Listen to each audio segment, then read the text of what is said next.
Frank Miller adjusted his collar nervously as he prepared to address the Galactic Council for the first time. The massive chamber dwarfed him, designed for beings twice his size. Representatives from over 200 alien species filled the room, many looking at the human with obvious disdain. "Earth representative, you may approach," announced the council leader, a tall Varjan with iridescent scales and 4 arms. Frank walked forward, feeling the weight of humanity's future on his shoulders. It had been only 6 months since the Galactic Confederation discovered Earth, and first impressions had not gone well. "Honorable Council," Frank began, his voice steady despite his racing heart. "I thank you for allowing Earth to present its case for membership." A low murmur ran through the chamber. The Taurian representative, a massive bull-like creature, snorted loudly. "Why waste our time?" The Taurian said, "Our assessment teams have already classified humans as a Class 4 developmental species. Physically weak, no natural defenses, poor sensory capabilities." Frank maintained his diplomatic smile. "We acknowledge our physical limitations compared to many council species." "It's more than that," interrupted the Varjan representative. "Our military observers noted your species' tendency toward flight rather than fight. In simple terms, humans appear naturally cowardly." Several representatives laughed. Frank felt his face grow warm, but kept his composure. "Your evolutionary history suggests you were prey animals," continued the Varjan, "and your modern societies emphasize conflict avoidance rather than honorable confrontation. How can such a species contribute to the Confederation's security?" Frank took a deep breath. "Sometimes, Ambassador, recognizing danger is the first step toward surviving it." "Spoken like prey," called another voice from the chamber. The council leader raised a hand for silence. "Earth representative, the Confederation has standards. While we acknowledge your technological achievements in reaching space, your species lacks the warrior spirit that binds our alliance." Frank looked around the room. It was clear that most species viewed humans as weak, fearful creatures unworthy of equal standing. "Council leader, if I may," Frank said, "humans have something valuable to offer. We approach problems differently. What you call cowardice, we call caution. What you see as weakness, we see as adaptability." "Pretty words," the Taurian representative said. "But when the enemies of the Confederation come, will humans stand and fight, or will they run and hide?" Frank met the Taurian's gaze directly. "When the time comes, humans will respond in the way that best ensures survival. Not just our survival, but everyone's." After 3 days of deliberation, the Council granted Earth provisional membership with minimal privileges. The general consensus was that humans would remain quietly in their corner of the galaxy, posing no threat but offering little value. As Frank packed his notes in the empty chamber, the Nexari representative approached. The insectoid being's mandibles clicked gently. "The Council underestimates your kind," the Nexari said softly. "Most do," Frank replied. "They mistake caution for cowardice." Frank smiled. "An error that has worked to humanity's advantage throughout our history." "I sense there is more to humans than meets the eye," the Nexari observed. "There is more to everyone than meets the eye," Frank said. "Sometimes, the greatest wisdom is recognizing what you don't know." As Frank returned to his ship, he knew Earth's position in the Confederation would be challenging. The other species saw humans as weak, fearful creatures without courage. They would learn, eventually, that human caution wasn't cowardice, it was calculation. Susan Reynolds stood at the back of the emergency council chamber, watching the panic unfold. 3 years had passed since Earth joined the Galactic Confederation, and in that time, humans had remained mostly ignored, a footnote in galactic politics. Until now. "The long-range sensors are certain," announced the Zonari scientist, his tentacles quivering with anxiety. "The swarm has changed course and is heading toward the Orion arm." Fear rippled through the chamber. The swarm was the stuff of nightmares, a hive-mind species that consumed everything in its path. The Confederation had encountered them centuries ago, barely surviving by surrendering entire sectors. Susan listened as the council erupted into arguments. The Taurians, predictably, called for immediate military response. "We must strike first," bellowed General Kraz, pounding his fist on the table. "Show them the Confederation's strength." The Nexarii suggested diplomatic overtures. "Perhaps they can be reasoned with this time," their representative chittered hopefully. The Zonari recommended evacuation of threatened systems. "We cannot win a direct confrontation. We must preserve our people." Round and round the debate went. Susan remained silent, taking careful notes. As the newest member of the Confederation, Earth's opinion carried little weight. Finally, the council leader noticed her. "Earth representative, you have been quiet. What is your species' position?" All eyes turned to Susan. She straightened her jacket and spoke clearly. "Earth requests all available data on previous swarm encounters." A moment of silence, then laughter erupted from several representatives. "Typical human response," muttered General Kraz loudly enough for all to hear. "Analysis paralysis while danger approaches." Susan didn't respond to the jab. She simply waited. The council leader tilted her head. "You wish to study the enemy while they advance. What purpose would this serve?" "To understand them," Susan replied simply. "We believe there may be patterns or weaknesses that were missed previously." "We have fought the swarm for centuries," scoffed the Varsian representative. "What could humans possibly see that we have not?" Susan met his gaze steadily. A fresh perspective, perhaps. The council was dismissive, but granted Earth access to the historical data. As the meeting ended, Susan transmitted everything to Earth's military headquarters. Back in her small office, Susan received a call from President Olivia Mason. "How bad is it?" the president asked without preamble. "Bad," Susan replied. "The swarm will reach inhabited systems within 3 months. The Confederation is divided on how to respond, but they're leaning toward a direct military confrontation. And our analysis team, already working." Captain Garcia noticed something interesting in the historical data, but it's too early to draw conclusions. The president nodded. "Keep me informed. And Susan, remember our position." Susan knew what she meant. Earth was still proving itself to the Confederation. They couldn't afford to make mistakes. As she ended the call, Susan gazed out at the stars visible from her window. The other species believed humans were cowards for always choosing caution over confrontation. They didn't understand that humans had learned, through bloody centuries of their own history, that rushing into battle was often the truly foolish choice. Humans understood something the warrior cultures of the Confederation did not. Sometimes, the greatest courage wasn't charging into battle. It was taking time to understand your enemy. As reports came in of the swarm's advance, Susan watched the Confederation prepare for war. She hoped Earth's analysts would find something useful before it was too late, because humans knew another truth the Confederation had yet to learn. Sometimes, the quietest voice in the room has the most important thing to say. Captain Alan Garcia hadn't slept in 3 days.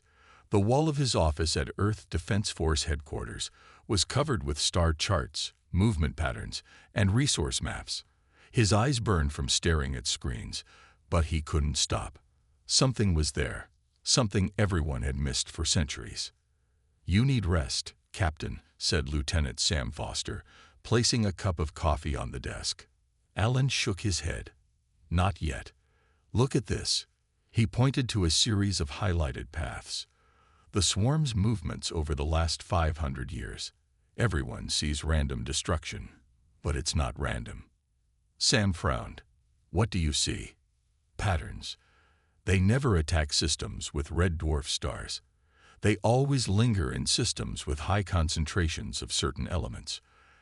Alan pulled up another chart. "And look at their path. It's not the straight line of an invasion force.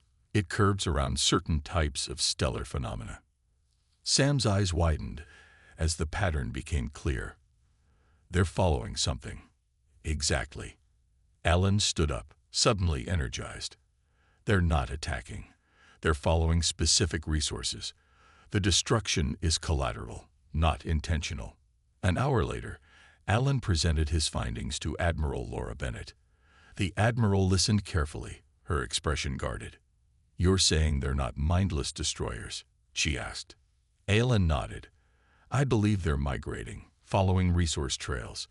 They consume certain elements in their path because they need them. That contradicts everything the Confederation has believed for centuries." "The Confederation charges in guns blazing," Allen replied. "We humans, we observe first." Admiral Bennett studied the data. "If you're right, this changes our entire approach." "Yes, Ma'am. Instead of fighting them, we might be able to redirect them." The Admiral nodded slowly. "I'll contact Ambassador Reynolds immediately." In the council chamber, Susan presented Earth's findings with calm precision. "Our analysis suggests the swarm follows specific electromagnetic signatures associated with certain resource combinations. Their destruction appears collateral, not purposeful." The council wasn't convinced. "Preposterous," declared the Taurian general. "We have fought the swarm.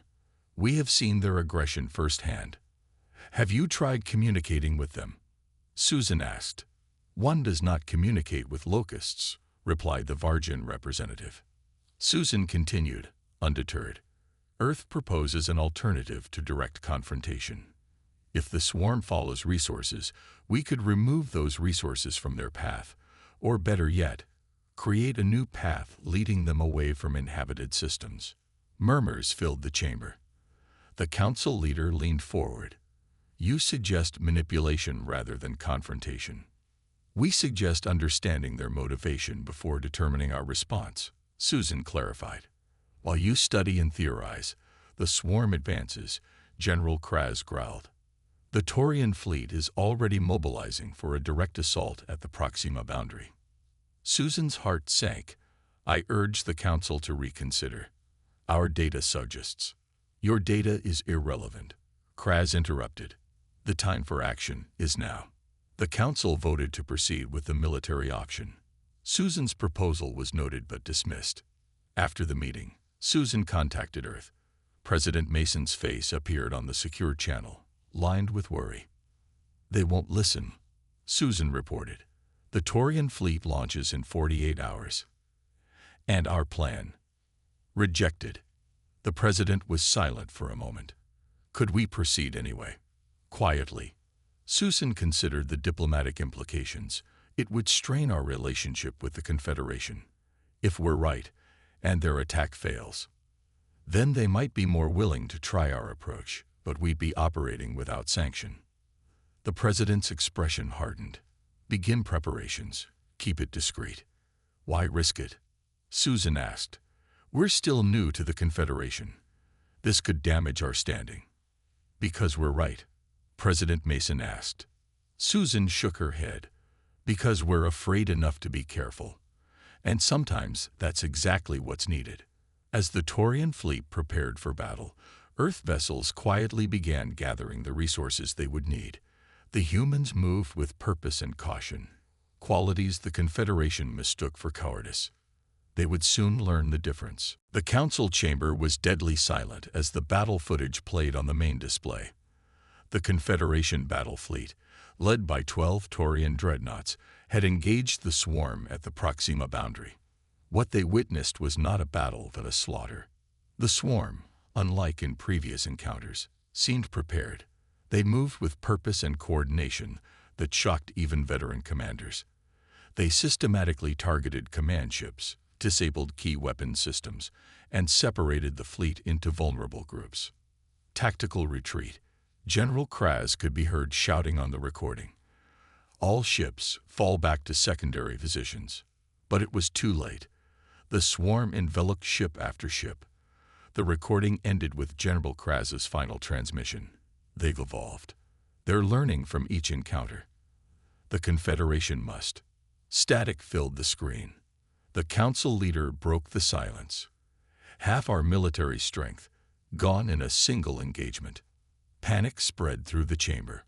Representatives shouted over each other. some demanding immediate evacuation of border systems, others calling for unified defense of core worlds. In the midst of the chaos, Paul Carter, Earth's military liaison, stood calmly at the center of the chamber.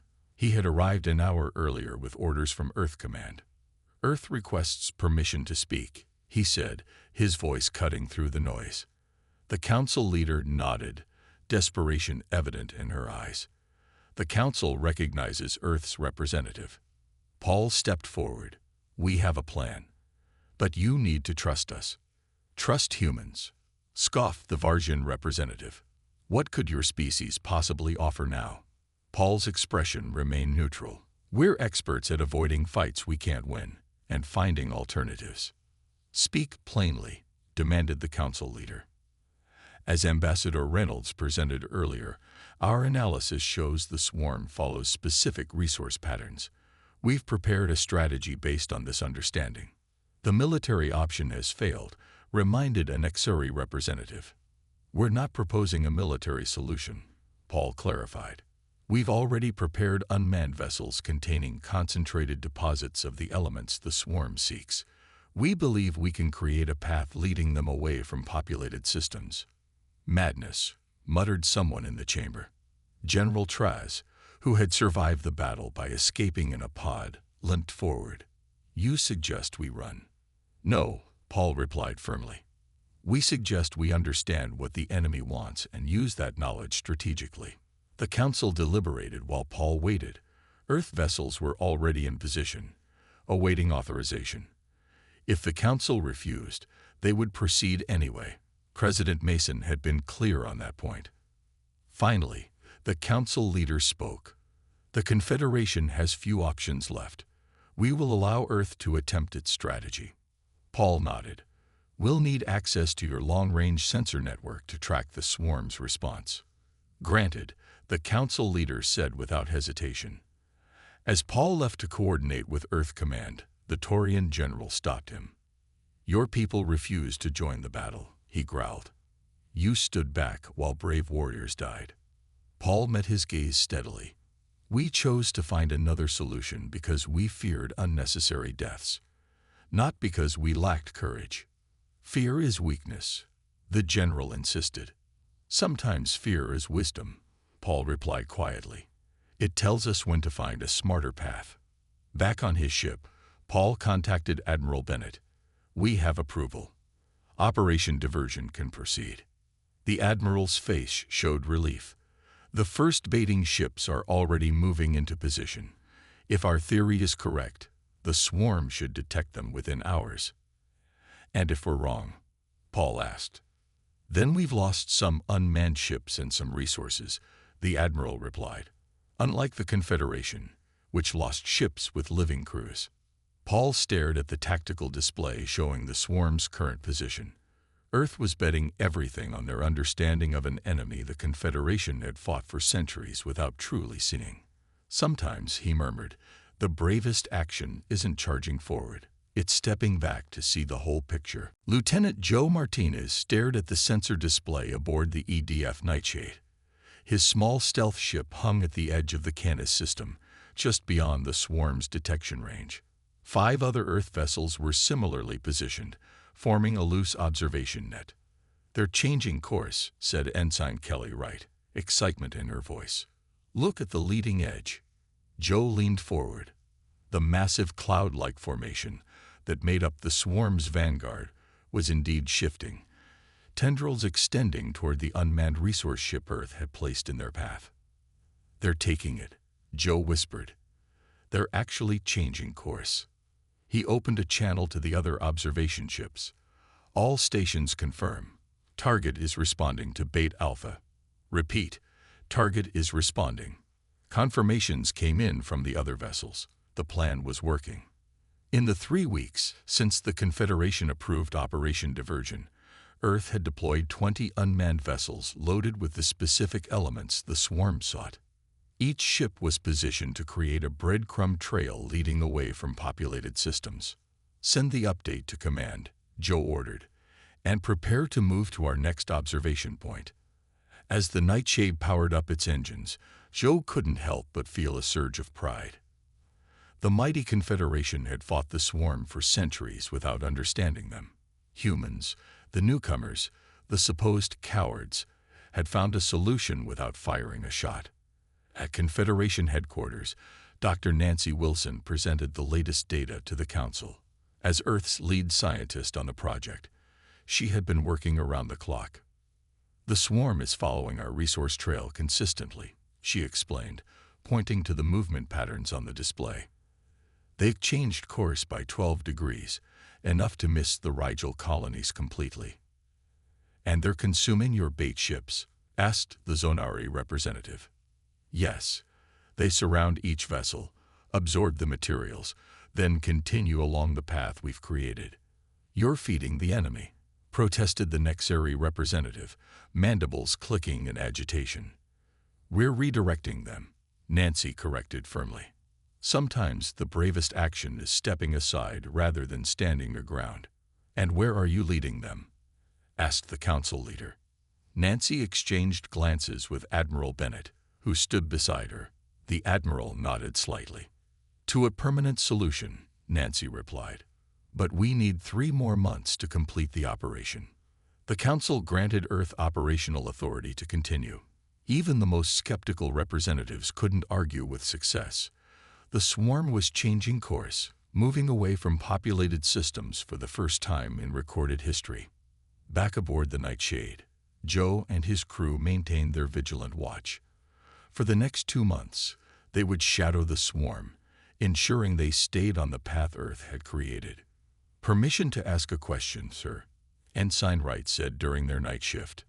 "Go ahead," Joe replied, eyes still on the sensor readings. "Where are we leading them? I mean, eventually they'll run out of our bait ships." "Then what?" Joe smiled slightly. "Have you heard of the Cygnus pulsar?" Wright frowned. "Vaguely. Unusual star with massive electromagnetic output, right?" "Exactly. Our analysis team discovered that the swarm is drawn to specific electromagnetic frequencies.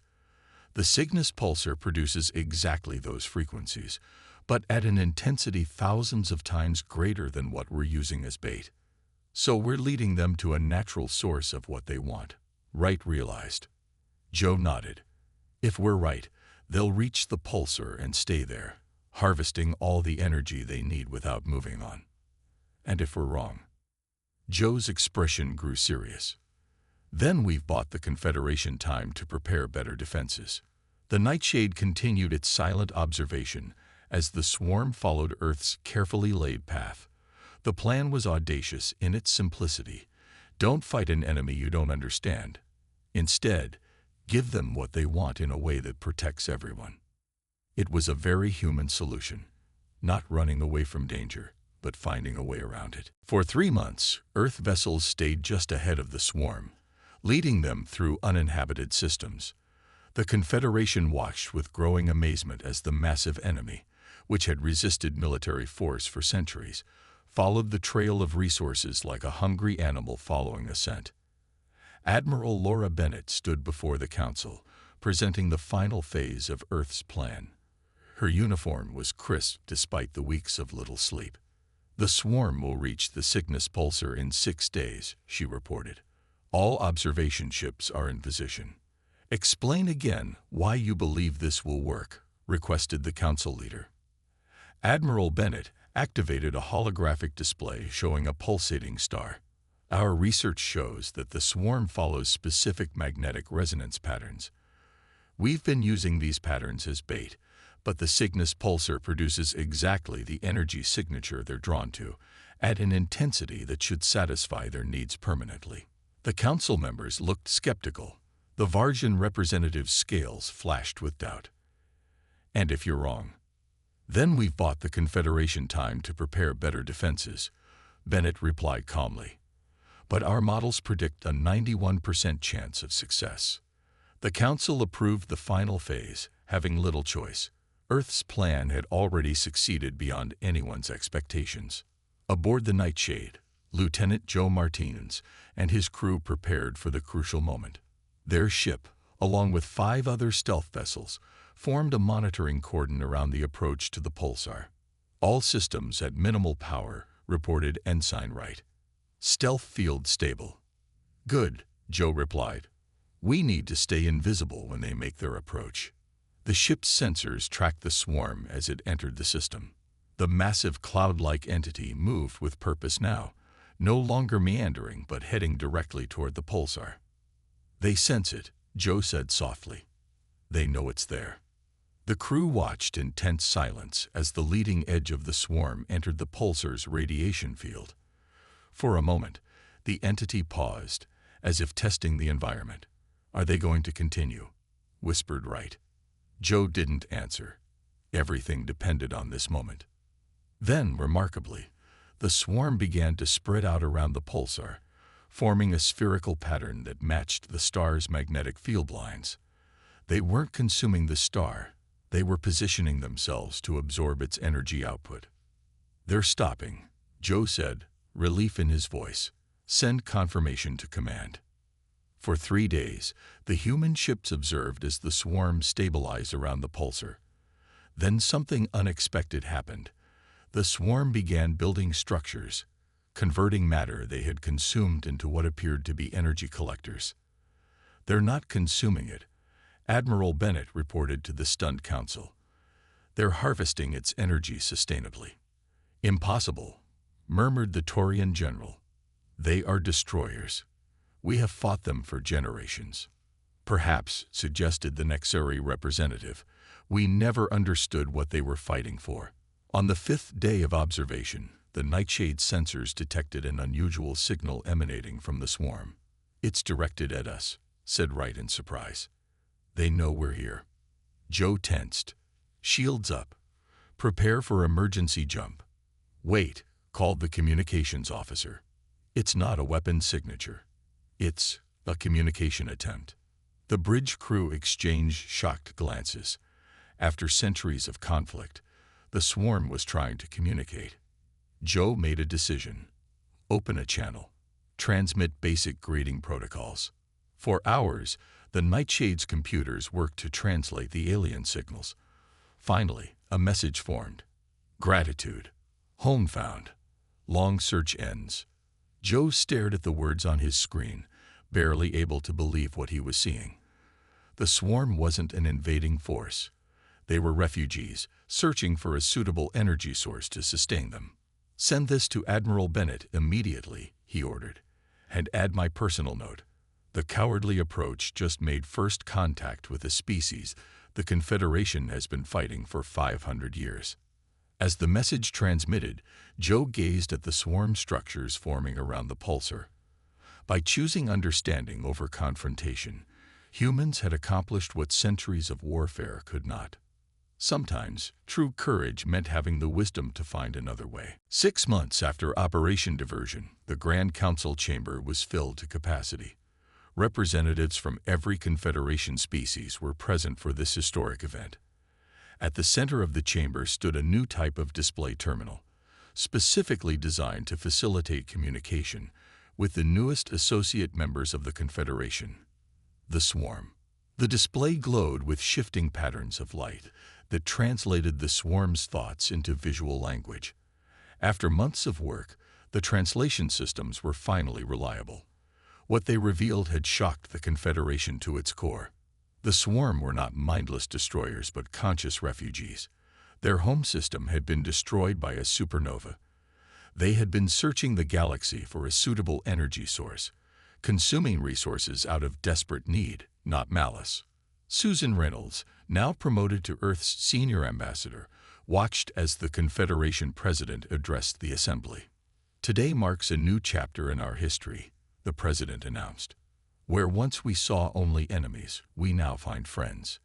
Where we expected war, we found opportunity for peace." The president turned towards Susan and the Earth delegation. "We misjudged our enemy, and we misjudged our newest members." Susan stepped forward to accept the Confederation's highest honor on behalf of humanity. The golden medallion felt heavy in her hands, a symbol of how far humans had come in just a few short years. "You called us cowards," she said, her voice clear and strong, "because we hesitate before danger. But true courage isn't the absence of fear. It's action despite fear. Humans don't rush into battle because we fear death. We seek alternatives because we value life, all life, even our enemies. A murmur of approval ran through the chamber. Even the Taurians, the most warlike of the Confederation species, nodded in respect. When the ceremony ended, General Kraz of the Taurian fleet approached Susan. His massive form towered over her, but his posture was one of respect, not intimidation. "My people believed courage meant charging forward," he said. "Your people showed us that sometimes courage means stepping back to see the larger picture." Susan smiled. "That's the thing about courage. It comes in many forms. The universe needs all of them." The alliance with the Swarm transformed the Confederation. The energy collection technology they developed around the Cygnus pulsar was adapted for use throughout Confederation space, ending energy shortages that had plagued many systems for centuries. And humans, once dismissed as cowardly, became valued members of the Confederation. Earth vessels were sought after for diplomatic missions to new species. Human scientists were invited to collaborate on the most challenging problems. Captain Alan Garcia, whose initial observations had led to the successful swarm strategy, now headed the Confederation's new xenobiology research division. His first project was an in-depth study of swarm communication methods.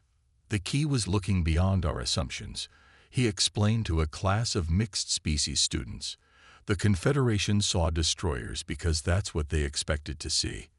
Humans saw patterns because we were looking for understanding." Lieutenant Joe Martins, promoted to captain of his own ship, often told new recruits about the Nightshade's mission. "When I joined Earth Defense Force, I thought courage meant being willing to die in battle," he would say. "Now I know that sometimes the greatest courage is the willingness to question what everyone else believes." As Earth prepared to celebrate its 5th anniversary as a Confederation member, Susan Reynolds looked out from her office window at the busy spaceport below. Ships from dozens of species came and went, including the crystal-like vessels of the Swarm, now peaceful traders rather than feared destroyers.